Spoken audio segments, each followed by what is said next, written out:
जब एक बेटी जन्म लेती है तो वो अपने साथ घर में खुशियां, हंसी और उम्मीदें लेकर आती है।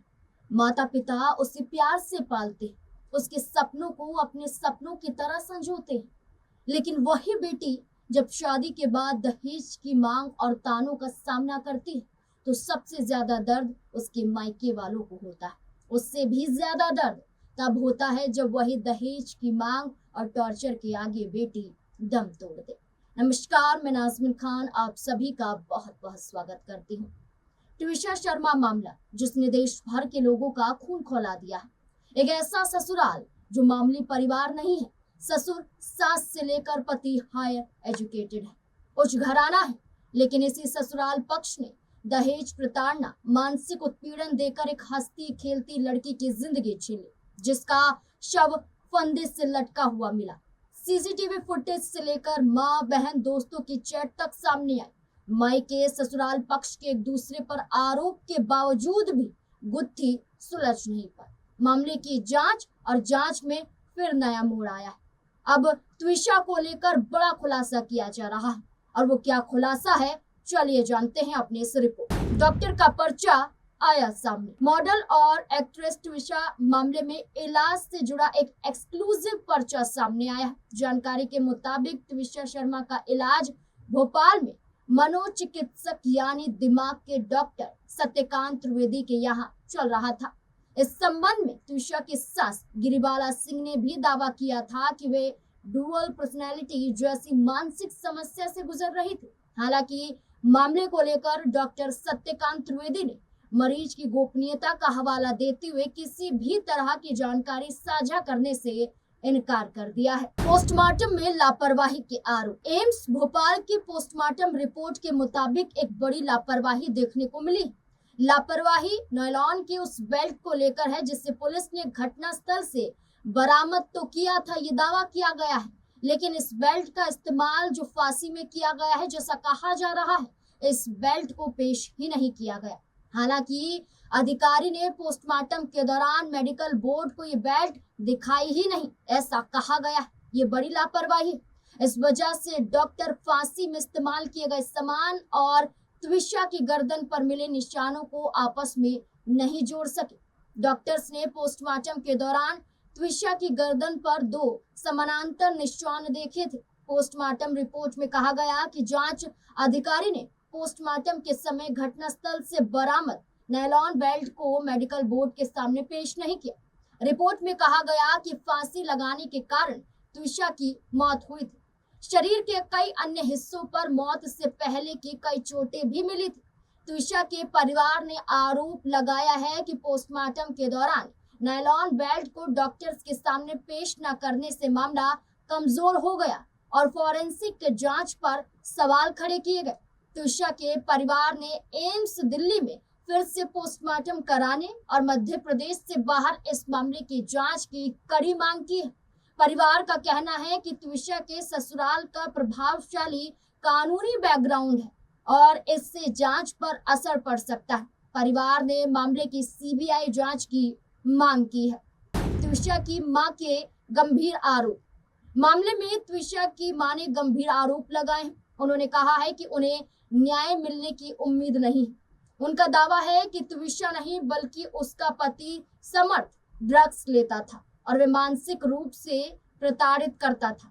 मां के मुताबिक समर्थ गंदी गालियां देता था और ट्विशा के पिता ने जब ड्रग्स को लेकर सवाल उठाया था तब कथित तौर पर नाक रगड़कर माफी मंगवाने जैसी बातें भी कही गई। परिवार ने जांच पर अविश्वास जताते हुए कहा है कि आरोपी पक्ष पर इनाम घोषित करने या पासपोर्ट सरेंडर कराने जैसी कार्यवाही पहले ही हो जानी चाहिए थी, इसमें देरी हुई है। उन्होंने मामले को दिल्ली ट्रांसफर करने और दोबारा पोस्टमार्टम कराने की मांग उठाई है। ट्विशा की बहनों का खुलासा। ट्विशा की बहनों ने भी समर्थ सिंह पर मानसिक प्रताड़ना के आरोप लगाए हैं। उनका कहना है कि ट्विशा ने अपनी बहन से कहा था, मैं फंस गई हूँ, तुम मत फंसना। बहनों के मुताबिक समर्थ लगातार मानसिक रूप से टॉर्चर करता था। उन्होंने आरोप लगाया है कि शादी के बाद ट्विशा से ये बच्चा किसका है जैसे सवाल भी पूछे गए थे, जो एक नव विवाहित के लिए बेहद अपमानजनक और मानसिक प्रताड़ना वाला व्यवहार था। बहनों ने यह भी कहा कि उन्हें स्थानीय जांच पर भरोसा नहीं। इसके अलावा त्विशा शर्मा की बहन मीनाक्षी ने सास गिरिबाला सिंह की तरफ से लगाए सारे आरोपों को निराधार बताया। मीनाक्षी ने कहा, मेरी बहन ड्रग्स नहीं लेती थी, ना ही उसे कोई मानसिक बीमारी थी। 5 महीने पहले शादी हुई। कुछ दिन पहले वे अपने भाई की शादी में नोएडा आई थी। कुछ दिन ही अपने ससुराल में ही रही थी। वहीं उसे सारी समस्याएं हुई। पैसे के लेन देन के मामले में कहा, जानबूझकर त्विशा के अकाउंट में पैसे डाले गए और फिर निकाल लिए गए ताकि उससे एक आधार बनाया जा सके कि ससुराल पक्ष कितना वफादार है। माँ आना चाहती थी लेकिन सास ने आने से रोक दिया था। ये सब बहनों का खुलासा है। सीसीटीवी फुटेज में त्विशा बिल्कुल सामान्य रूप से टेरेस पर हाथ में हेडफोन लिए जाते दिखाई दे रही है। समर्थ सिंह ऊपर जाते नहीं दिखाई दे रहे, सिर्फ उसे नीचे लाते हुए दिखाई दे रहे। इसका मतलब है कि समर्थ सिंह पहले से ही टेरेस पर था। दोनों की शादी से पहले समर्थ से मैं बात करती थी। वे बेहद घमंडी था और अपने आप को बहुत रसूखदार समझता था। शादी के दौरान भी उसने किसी से ठीक से बात नहीं की। इसका परिवार हमारे परिवार को अपने स्टैंडर्ड का नहीं समझता था। हम लोग चाहते हैं कि सेकंड पोस्टमार्टम की परमिशन मिले, ऐसा बहनों द्वारा कहना है। त्विशा के भाई का आरोप। त्विशा शर्मा के भाई मेजर हर्षित शर्मा ने प्रेस कॉन्फ्रेंस में जांच प्रक्रिया पर सवाल उठाते हुए कहा, हम यहाँ पूरे प्रोसेस पर सवाल उठाने आए हैं। पुलिस को पहला कॉल हमारी तरफ से किया गया था, उनकी तरफ से नहीं। उन्होंने कहा कि वे त्विशा को बचाने की जल्दी में थे, लेकिन जो वीडियो सामने आए हैं उसमें गिरिबाला सिंह बेहद सामान्य तरीके से सीढ़ियों पर आती जाती दिख रही, जैसे उनके पास काफी समय हो। न्यायिक व्यवस्था की पूरी जानकारी होने के बावजूद उन्होंने पुलिस को फोन क्यों नहीं किया, जबकि थाना उनके घर से महज 30 सेकंड की दूरी पर था। सास की अग्रिम जमानत पर सवाल। त्विशा के परिवार वालों ने कहा कि हमें एफआईआर दर्ज कराने में 3 दिन से ज्यादा लग गए। हमारी एफआईआर 15 तारीख को रात 2:30 पर दर्ज हुई, जबकि उससे पहले ही उनकी अग्रिम जमानत याचिका दाखिल हो चुकी थी। ये पूरी तरह सुनियोजित प्रयास लगता है। उन्हें 63 साल प्रतिष्ठित महिला और नॉन थ्रेट बताकर जमानत दे दी गई, लेकिन उनके व्यवहार से बिल्कुल उल्टा नजर आता है। वे अगर नॉन थ्रेट हैं तो कोर्ट परिसर में मेरे 61 साल के पिता को धमकाने के लिए लोग क्यों भेजे गए? हमारे परिवार को 30 लोगों से पिटवाने की धमकी क्यों दी गई? उन्हें मेरी दिवंगत बहन के बारे में टिप्पणी करने का अधिकार किसने दिया? सबसे बड़ा सवाल ये है कि समर्थ सिंह कहाँ है? वे फरार क्यों है? ये सवाल क्यों नहीं पूछे जा रहे? बता दें, त्विशा के पति समर्थ सिंह जो पेशे से एक वकील हैं, अग्रिम जमानत याचिका अदालत द्वारा उनकी खारिज कर दी गई है। फिलहाल वो फरार है और पुलिस ने उन पर 10,000 का इनाम घोषित किया है। यूपी पुलिस के पूर्व डीजीपी का बयान। उत्तर प्रदेश के पूर्व डीजीपी विक्रम सिंह ने कहा, मृतक के परिवार के आरोप सच है। पहली नजर में देखें तो एफआईआर दर्ज कराने में जानबूझकर देरी की गई। एफआईआर 2 दिन बाद दर्ज क्यों की गई? मृतक के शरीर पर मौत से पहले लगी चोटें काफी कुछ संकेत देती हैं। ये राहत की बात है कि मध्य प्रदेश पुलिस ने एक एसआईटी बनाई है।